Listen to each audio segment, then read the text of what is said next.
konja, šta je 105 konja. Ja, možeš da govorite što... Evo, deda. Mlade, on borda šestak, granat.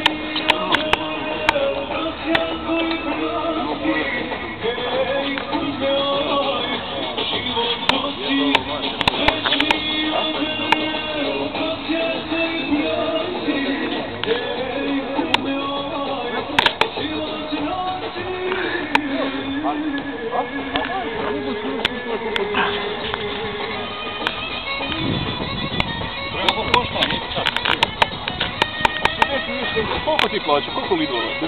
To nije, 70. A u Bosni? U Bosni to naš kupiš. 3-4 marke. Kako poznati stalo? Gdje ti kaži nešto za vijest? Imaš koga da posalavniš? Imaš koga da posalavniš? Zema ti škom. Vam će ostali isto. Miloše! Uči malo tanjiri, sad ima svoj škom. Jes, to, fora ti je tako star. Nalazimo se trenutno na... Dedo, za vijest. Hoću ja da kažem nešto za televiziju. Ehe.